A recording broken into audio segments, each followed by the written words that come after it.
Buonasera a tutti e ben ritrovati al Cesare's Corner. Io come al solito saluto i miei nonni Bruno e Gabriella, zia Vallì, Teresina e Scandierre. Allora, io al corner scorso vi avevo già detto proprio che era nell'aria una ulteriore stretta soprattutto verso musei, mostre, esposizioni, eventi eccetera. Questa stretta c'è stata, quindi siamo ulteriormente bloccati. Le mostre sono tutte chiuse, i musei pure.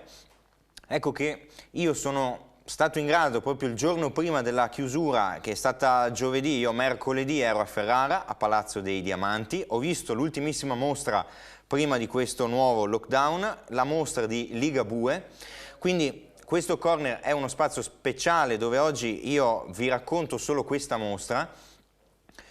Poi nell'ultima settimana ho seguito poco le mail, ho letto proprio oggi che uno di voi ha accolto il mio invito a inviarmi foto, video eccetera di una mostra che ha visto, quindi finalmente lo ringrazio molto, ringrazio anche i prossimi che spero interverranno, ovviamente non con mostre che vedranno ora perché non si può, ma magari con del materiale di archivio, mostre che hanno visto un mese fa, non lo so, anche perché altrimenti il corner deve trovare una nuova rotta che può essere quella suggeritami proprio dal mio caro amico che saluto sempre, Francesco Mutti, che scrive insieme a me, è un critico, curatore molto in gamba, molto più esperto di me, con cui mi sono confrontato, mi ha dato un'idea, uno spunto nuovo, che è quello nel caso proprio di una chiusura di chissà quanto, un mese, 2 mesi, boh, ecco, non fare degli speciali su singoli artisti come ho fatto prima, Tancredi, Chagall, Brancusi, Pollock e altri, ma farlo su delle date. Quindi un discorso molto più ampio anche, selettivo, quindi mirato su un singolo anno, e fare come quel programma Rai che si chiamava Correva l'anno, e quindi si sceglie, mi invento, Biennale di Venezia del 64. Tutto ciò che c'è stato nel padiglione dell'America, quali sono i retroscena, i galleristi, come si sono mossi, i critici, il segretario della Biennale, che c'è stato, i premi, i vincitori, eccetera. Ecco, allora scegliere una mostra che abbia fatto storia piuttosto che un critico, visto che 2 o 3 dirette fa avevo omaggiato Enzo Mari e Lea Vergine, quindi scegliere magari una figura che non sia sempre il solito artista noto, ma il critico, il curatore, il segretario della Biennale, il gallerista, il collezionista, il mecenate, non so, una diretta intera su Leo Castelli, su Panza di Biumo, ecco, quello sarebbe forte, quindi può essere un altro spunto per i prossimi corner. Quella di oggi è una diretta, vi ripeto, solo su Ligabue, quindi chi non fosse interessato cambi canale. Allora, scherzi a parte, cosa dire di questa mostra? Molti mi hanno chiesto sul post che ho fatto un paio di giorni fa quale fosse il destino ora di questa mostra. Allora, uno dei dati è che questa mostra, se non sbaglio, sarà aperta fino ai primi di aprile. Che significa? Ora sarà chiusa un mese, era stata aperta giusto una settimana prima della sua chiusura, quindi non so quanta gente l'abbia vista, io spero che durante questo mese più gente possibile vada a vedere questo corner per avere almeno un assaggio di quella che è la mostra vera e propria. Allora, chiusura fissata per aprile che significa? Significa che questa mostra sarà fissa fino ad aprile e non di più? Non si sa. Nel caso, vi ho detto il corner scorso della mostra di Chagall, non ci saranno spostamenti, perché la mostra dopo è già stata fissata, quindi non c'è modo proprio di allungare la data di scadenza. Quindi se sarà chiusa 2 mesi, basta, ci si attacca alla mostra, l'ha vista chi l'ha vista e stop. Nel caso di questa, io spero vivamente che recuperi i mesi persi, quindi che si sposti dai primi di aprile, primi di maggio, primi di giugno, eccetera. Chiaro che io non ne ho la più pallida idea di quello che sarà il destino. Spero che tanta gente la veda perché è una mostra di altissimo livello. Ecco, io metto in chiaro subito la mia parziale ignoranza riguardo alla figura di Ligabue, nel senso che lo conosco, ho visto opere, ho visto altre mostre sue, ma non sono un esperto, non l'ho approfondito come ho fatto con Chagall, con tanti altri artisti di cui vi ho raccontato mostre, biografia e vari aneddoti, quindi io parto, sono entrato sapendo di aver visto in precedenza non tutto e neanche molto di Ligabue. Mi ha stupito molto, soprattutto per alcuni generi che poi vedremo, perché la mostra è stata veramente brillante, una mostra di agevole lettura, una mostra facile nell'allestimento e nell'approccio didattico, non facile per le opere o perché Ligabue sia un artista sempliciotto, anzi no. Sicuramente è una mostra che va a coronare un percorso, che dire, di riscoperta, non lo so, perché in fin dei conti Ligabue già da alcuni decenni è uno di quei nomi di cui si fanno tante mostre, di cui si sente molto, serie TV, il film che c'è stato da poco su di lui, un record d'asta mi pare di un anno fa circa o poco meno, quindi c'è tanto interesse intorno a questa figura. Non credo di aver sentito ultimamente nulla di nuovo neanche a riguardo, però questa è una mostra giusta, è una mostra sana, perché non è una mostra che avesse il fine di creare il mito, no, quello forse ce l'ha avuto il film, ce l'ha avuto la serie TV, ce l'ha avuto qualche altro lavoro che è stato fatto, ma non questa mostra. Questa è una mostra chiara, è una mostra priva di tutte quelle frivolezze tipiche di chi vuole creare chissà cosa sopra un artista che in vita è stato tutto fuorché un artista, nel senso che non è stato ritenuto da chissà quanti un fenomeno, è stato riscoperto più avanti anzi. Per quanto però la mostra metta comunque in scena dei colpi di genio innegabili, non tutti, io ho ancora diverse riserve su di lui, e alcuni colpi di genio, ecco, io ho visto raramente sculture, disegni, di questo gran poco, e anche alcuni cicli, il ciclo della neve, io non avevo mai visto un'opera di Ligabue ambientata sulla neve, mai. E non parlo solo per usare il colore freddo, parlo di un altro modo proprio di comporre la figura e tutta la scena.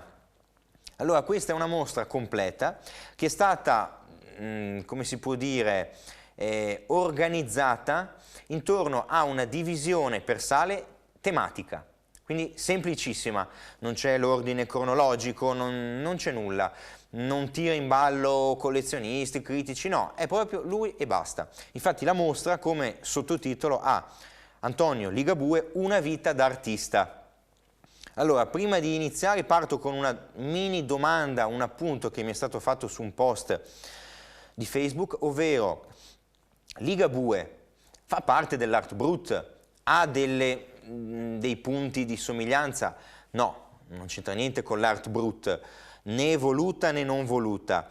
È più facile avvicinarlo all'arte naif, ma anche qua, etichetta, difficile darla, non perché sia un vezzo, perché questo succede spesso e io mi incavolo sempre, molto spesso, perché vado alle fiere, arriva l'artista di turno, libricino, cataloghino, domanda, selfie, eccetera, eccetera, e inizia a dire io non sono etichettabile, e ancora, vado a fare lo studio visit, io non sono etichettabile, e un'altra volta.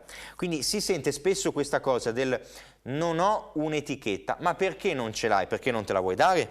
Perché gli altri hanno paura di dartela perché sanno che tu magari te la prendi? Allora, l'etichetta di per sé non è un limite, da lì è un surrealista, è un limite, è un artista mediocre, scarso o infimo perché ha un'etichetta, no. Balla è un futurista, poi che non siano stati solo quell'etichetta ma abbiano spaziato è un'altra cosa. Allora si possono dare più etichette, ma l'etichetta in sé non è un limite e il non darla non è un valore aggiunto per l'artista. Spesso però quando voi leggete articoli, specie sugli artisti emergenti, sugli artisti che pensano di essere alla moda, ultra contemporanei, eccetera, eccetera, eccetera, usano questo schema. Io non ho etichette. Non me ne frega niente, perché questa cosa non mi dice nulla di te. Non vuol dire che sei né più bravo né meno bravo, non significa niente, anzi mi mette quasi in una condizione di sfavore, di difficoltà, perché a volte quell'etichetta in un colpo unico mi dice già qualcosa di te. Non vuol dire che sia giusta, non significa che ti calzi a pennello, però magari mi aiuta ad orientarmi, dico ok, tu mi dici che sei questo, non sei tutto il resto. Ora andiamo dentro all'etichetta e vediamo quanto hai in comune veramente e quanto magari vai a uscire dai contorni. Allora sì, però scrivere sempre la stessa storia, Ligabue non è né questo né quello né quello né l'altro, ecco, fate anche a meno perché non serve proprio. Nelle tele vi posso dire è vicino all'arte naif, sì. Ora chiedo alla regia una foto in cui non c'entra niente con l'arte naif, che è la scultura.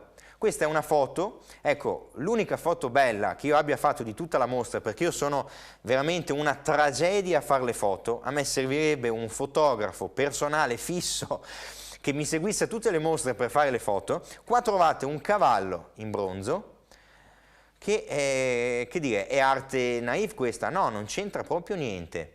Allora, rientrando in studio, vi rendete conto del fatto che lo stesso artista può spaziare, la stessa etichetta si può dare a un genere e all'altro no? Quando voi andate, come ho visto io, ecco, io avevo visto quasi solo dipinti di Antonio Ligabue, appena ho visto i bronzi e i disegni, mamma mia, i disegni, io ho detto ok, questo è veramente un mezzo genio del tutto no, un mezzo genio sì però, perché ho visto dei disegni, ecco, prego regia, alcuni disegni del leone, di queste cacce, di queste lotte, la tigre a riposo, qui è funambolico l'artista, è veramente un mezzo genio. Allora, io credo che trovare un'etichetta sia sbagliato in alcuni casi, come nelle tele, sì, ci può stare. Ora, avendo risposto a questo problema proprio di etichetta, io andrei dove all'inizio proprio di questa mostra, come è stata fatta? Allora, ora voglio, sala per sala, spiegarvi il tema, vediamo magari giusto un paio di cose, un paio di opere, poi ci sarà il video lunghissimo, che significa ogni tanto mi scappa la mano, mi scappa il click sul tasto, ho fatto una cosa come 200 foto. La mostra l'ho vista, ci sono rimasto un'eternità dentro, vista, rivista, ho fatto le foto e tutto. Se facessi un video unico sarebbe un quarto d'ora di video, quindi vi romperei le scatole e basta, e sareste autorizzati, anzi obbligati a cambiare il canale. Allora, spezziamo il video, io vi parlo magari di, non so, sono in tutto 9 sale, 5 prima, video, 4 dopo video, in modo che si spacca un po', diventa un po' più dinamico e forse rende meglio. Allora, andando finalmente a questo Ligabue, altra piccola cosa, inizio, prima roba che si scrive è oltre 100 opere, tra disegni, sculture, dipinti e alcuni inediti. Io credo che sia la quinta o sesta mostra che riporta la stessa scritta oltre 100 dipinti. 101, 102, 103, di sicuro non sono 150, altrimenti avrebbero scritto addirittura oppure ben 150. Ma una mostra può essere buona anche con 50, 60, 70. A quanto pare, io non lo sapevo, ma qua i numeri parlano, scrivere oltre 100 opere o fa staccare più biglietti o fa più figo, ma ci deve essere un qualcosa per cui tutte le mostre scrivono oltre 100 opere. Non le conto mai, un giorno io andrò là e le conterò perché voglio vedere se sono veramente più di 100 o mi prendono in giro. Oltre a questo, allora, per fare un brevissimo appunto, poi si inizia con le sale, sull'allestimento proprio velocissimo, luci top, vetri perfetti, zero riflessi, colori di fondo neutro e sobrio, allestimento stupendo, nota di merito, una cosa un po' nuova, bella, immersiva, però non troppo invasiva e invadente. Qual è stata una musica di sottofondo solo su alcune sale, perché se fosse stata su tutte e 9 sarebbe stata anche un po' troppo, un po' stancante. solo su alcune sale, nello specifico a metà dove si parla la stanza della tigre, la stanza della caccia, la stanza degli animali selvaggi, ecco, quindi queste scene un po' wild, un po' selvagge. Che cosa? Questa musica un po' da giungla, un po' da savana, una musica bella, bassa, che armonizza il tutto. Ecco, questa l'ho molto apprezzata, perché una stanza dove si vedono solo tigri, sentire questi suoni è bello, ma veramente bello. Quindi questo è stato un colpo giusto, azzeccato. Andando ora finalmente alla divisione in sale. Via a missile. Stanza numero 1, autoritratti. Gli autoritratti suoi, che è stato un inizio proprio, lui ha iniziato principalmente dopo il 1948, che significa fino a prima lui ha fatto quasi solo ritratti di amici, collezionisti, colleghi, mecenati, eccetera, eccetera. Ha iniziato a psicanalizzarsi dopo il 48 perché è la data di un gravissimo ricovero. Quindi lui ha sentito proprio l'esigenza, quella stessa esigenza che è stata di Van Gogh, che è stata per certi versi anche se un po' diversa di Rembrandt, di Courbet, di tanti altri artisti, di andare a, come si può dire, ecco, loro erano convinti che tutte le loro angosce, paure, problemi, preoccupazioni, eccetera, si somatizzassero sul volto. Quindi, annotando giorno per giorno come cambia questo volto, ecco, loro sono in grado di fermare l'attimo e rendersi conto di quel giorno come stavano. Ecco perché tanti autoritratti di Ligabue non si intitolano solo autoritratto e stop, ma autoritratto in un giorno triste, in un giorno felice, mentre piango, mentre rido, mentre mi annoio. Ecco, c'è sempre, quasi sempre, questa annotazione extra che va ad indicare lo stato d'animo di quel giorno. Quindi noi siamo in grado di creare un diario intimo, quotidiano, dello stato d'animo di Antonio Ligabue. Quindi prima stanza è lui e basta.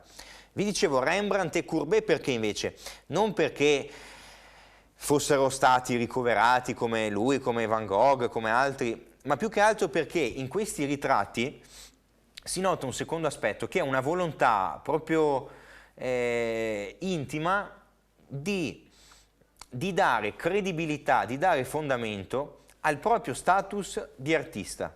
Quindi io ritraendomi come artista divento artista nella misura in cui convinco me stesso attraverso ciò che dipingo. Poi che gli altri lo pensino o meno, amen, sono cavoli loro, ma io ho bisogno di rassicurarmi dipingendomi come artista. Rembrandt, Courbet, ecco, questi sono gli esempi chiave. E lui sta un po' nel mezzo perché prende un po' da uno e un po' dall'altro. Questi autoritratti sono tutti a mezzo busto, volto di 3/4, nella stanza erano tutti con il volto girato verso un lato, mi pare tipo a destra, tranne uno che era a sinistra, e già quello mi ha un po' incuriosito perché ho detto, cavolo, 15 opere, 14 a destra, uno a sinistra, come mai quella che c'ha? Non ho trovato una risposta. Comunque, un'altra cosa bella è che già in queste prime opere manifesta un amore, un'immersione nell'ambiente che si rende visibile dove? Nell'inserimento intorno al viso di una mosca, di un'ape, di una libellula, di un uccello, di un'aquila. Quindi lui non lascia mai il viso e poi il cielo, la nuvola, la casa sullo sfondo, ma crea una sorta di vetro, un filtro, in cui voi trovate una mosca dipinta più grande del suo occhio, che sembra, no, l'artista di fronte a noi, un vetro, e sopra il vetro la mosca, la libellula o altri insetti simili, no? Quindi c'è sempre questa cosa del creare un'illusione di piani, poi che l'abbia fatto consciamente o no, non ne ho idea, che lui abbia sbagliato a fare la prospettiva, cosa molto credibile, può anche essere, quindi non me lo so spiegare bene, ma questa cosa di mettersi sempre accanto a un insetto, a un animale, è indice di questa sua immersione in un paesaggio, in un mondo animale che lo rende unico in questo, perché lui ha sentito la natura, anzi c'è una frase in mostra bella dove lui dice trova più vicinanza dall'unione con il mondo animale che non con il mondo degli umani. Quindi lui si immedesima di più in quelli. Ecco, seconda stanza, i paesaggi del cuore. Allora, sono principalmente i luoghi della Svizzera. Lui era nato in Svizzera nel 1899, poi lui nel 19 si trasferisce, ma questi luoghi sono rimasti in lui, quindi ogni volta che lui va a dipingere, anche a distanza di molti anni, vari paesaggi, vari animali, lui ecco torna a rappresentare quel primo incontro dell'infanzia, dell'adolescenza, eccetera, che fece in Svizzera. Quindi c'è questo sostrato di pittura che viene da quei luoghi che lui non dimenticherà mai. Quindi ecco, dei paesaggi del cuore li chiama, dove si trova un'opera. Allora, un'opera che è entusiasmante, una delle più belle veramente della mostra, si chiama Le due madri. Allora, già nel titolo lui sta citando un'opera di Giovanni Segantini, un'opera che ha lo stesso titolo, Le due madri, un'opera che però era stata dipinta nel 1889, quindi 10 anni prima che nascesse Ligabue, che però, ecco, chiamandola, è un'opera dove si vede che cosa?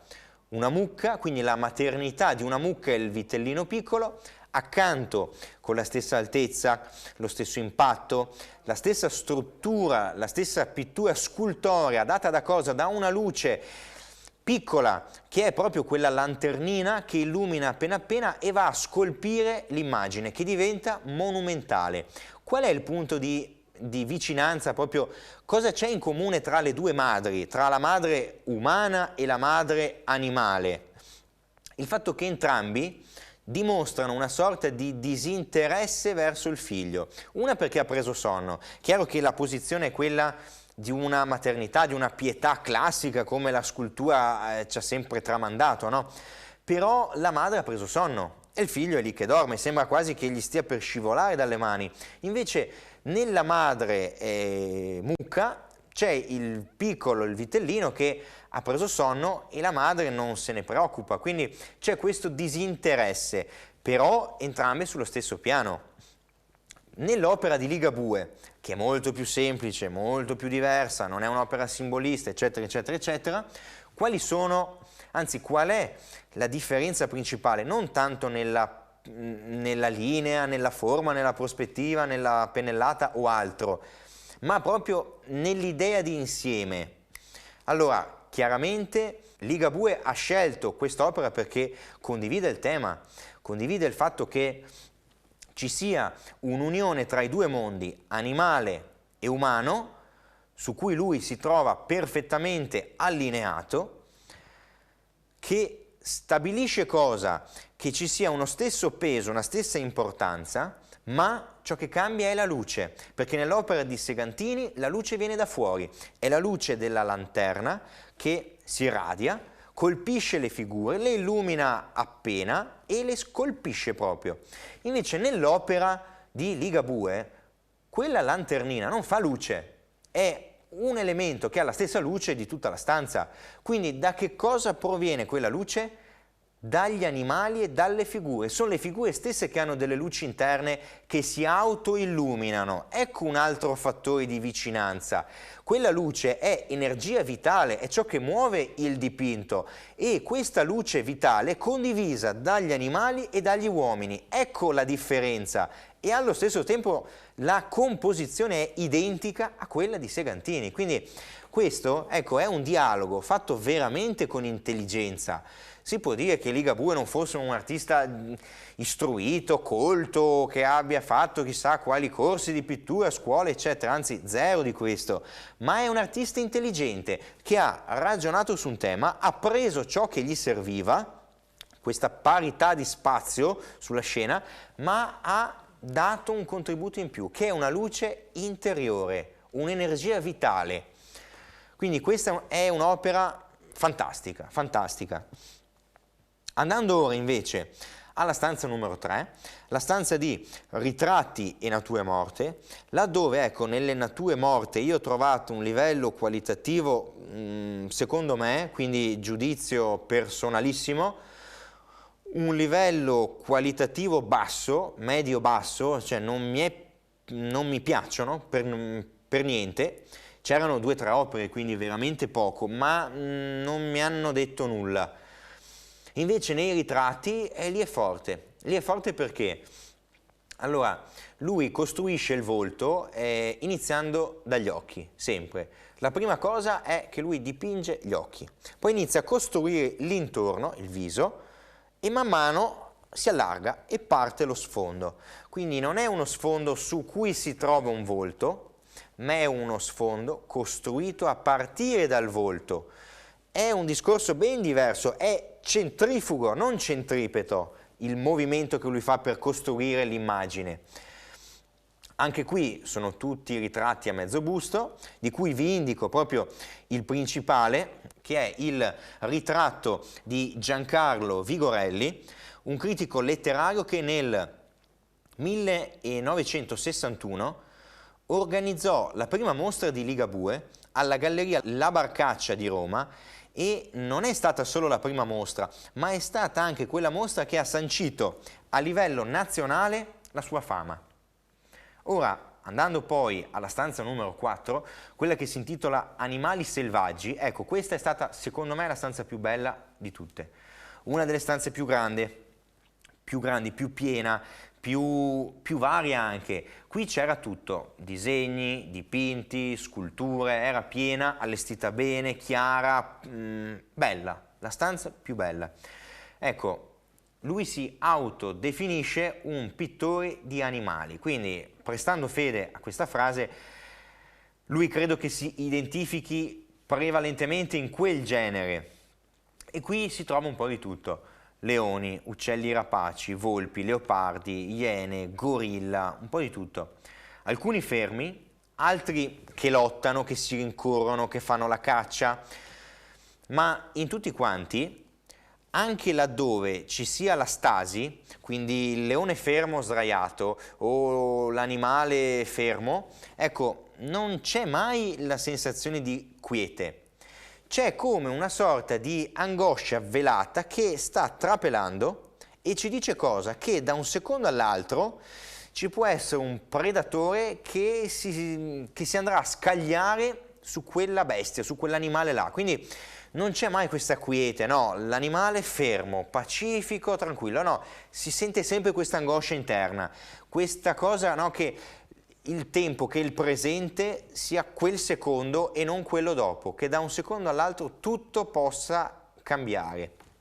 Si avverte ed è una sensazione bella, perché non la puoi creare perché hai studiato, perché ti sei ispirato, o ce l'hai dentro o non riesci a trasformare, neanche a rendere quell'attimo, a restituire quella sensazione proprio di frenesia, non so neanche come dirlo. Vanno visti questi quadri, perché questa sensazione si avverte più che spiegarla. Ecco, non ho i termini per spiegarvela.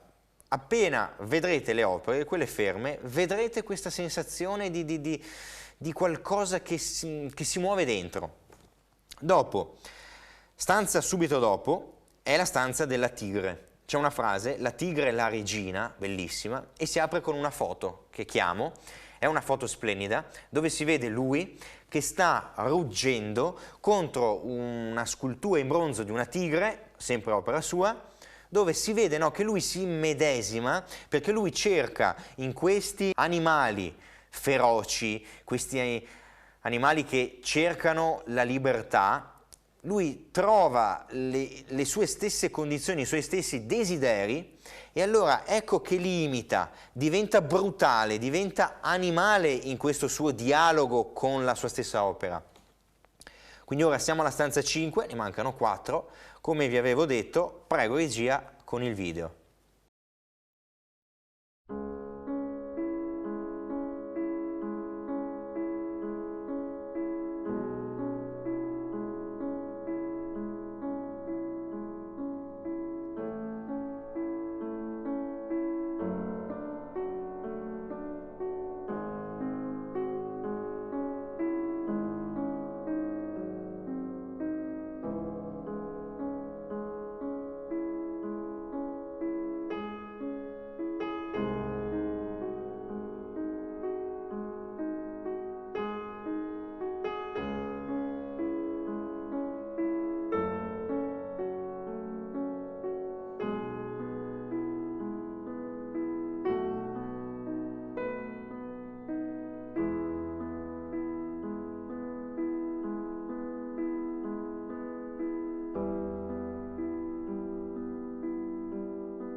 Ora, andando alla stanza numero 6 invece, si intitola Animali domestici. Ecco, lui raffigura anche qui scene di combattimento per dire: può esistere un locus amenus, può esistere un luogo idilliaco in cui tutto sembra calmo, ma anche qui il predatore si nasconde ed è pronto a fare irruzione, a far breccia nel quadro e a scardinare tutto l'ordine e la quiete che c'era prima. Qui un genere di animali diversi, chiaramente.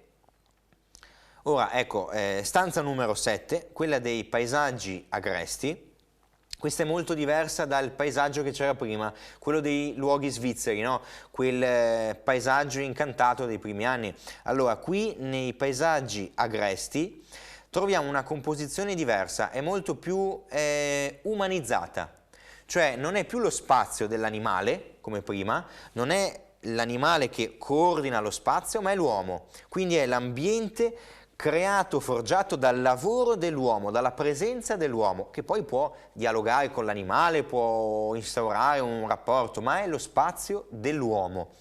Queste sono opere di questo genere che hanno un dettaglio molto più preciso, molto più lavorate, più sofisticate a livello proprio pittorico e anche molto più piene. Andiamo alla stanza numero 8, scene di caccia. Queste scene molto più dinamiche, ma c'è una cosa molto sua, molto alla Ligabue, che è il fatto che lui non intenda mai la caccia come un'azione dell'uomo, l'uomo che caccia il cinghiale, che caccia il cervo, che caccia la lepre, la volpe, ma una caccia tra il predatore e la preda. È una caccia tra animali alla pari. Vince solo la legge del più forte, la legge della giungla. L'uomo non può intervenire in questo spazio. Anche questo è un ciclo meraviglioso, scene che hanno un dinamismo impressionante, scene ricche, scene piene, quadri anche molto grandi qui. Ecco, vedete di nuovo nelle sculture, nei disegni, la qualità, la resa di questo movimento, come si può dire, irruento, veloce, genuino, spontaneo. Ecco, io mi trovo in difficoltà con i termini con Ligabue, perché è veramente difficile da restituirvi in parole. Stanza numero 9, la stanza più strana, stanza della neve. Con questa si chiude la mostra, sono poche opere, 3 o 4 se non sbaglio. Sono delle opere molto particolari, non mi sono piaciute troppo perché io lo riconosco di più nelle tinte calde, in queste tinte fredde glaciali un po' meno. È stato strano che abbiano scelto di utilizzarla come una stanza di chiusura della mostra, quindi lasciarci con un colore negli occhi che non è quello di Ligabue, però in queste stanze quello che emerge forse, togliendo quei colori caldi che fanno anche un po' di disordine, è la ferocia. Voi trovate quell'opera con l'orso che sta sbranando non so cosa, una foca forse, boh, trovate una ferocia, un gusto per la ricerca del sangue, di questi dettagli un po' cruenti, che in altre opere non c'è. C'è la lotta, ma non è una lotta così cruda. Qui sì, c'è il bianco della neve, chiama per contrasto, pone l'attenzione sul sangue della preda, quindi c'è questo gioco, questa ricerca più cruda. Bella, ma queste opere, ecco, le apprezzo un po' meno. Ora, andando proprio alla fine, poi vi chiamerò il video, c'è stata una frase di Sgarbi, alla fine proprio di questa mostra buona, una bella frase che dice: Sgarbi definisce l'arte per Ligabue l'unico fattore di riscatto, come lo è stato per Vincent van Gogh. Ecco, credo sia una definizione giustissima, fattore di riscatto. Ecco, pensate a questa frase, io intanto vi chiamo il video, prego regia.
Rieccoci in studio, abbiamo sforato di un bel po', però io mi sono divertito molto, una diretta forte, un argomento bello perché mi ha dato modo di approfondire un artista che conoscevo poco, anch'io, soprattutto non questi generi un po' diversi. Vi ripeto, una mostra che ha avuto come merito più grande quello di non avere il fine di creare un mito, ma di fare chiarezza attraverso un percorso limpido, cristallino e soprattutto didattico, quindi una mostra non, come se ne vedono, per i critici, non per chi è già nel settore, ma una mostra anche per chi non conosce nulla di Antonio Ligabue. Quindi ecco, merita veramente molto.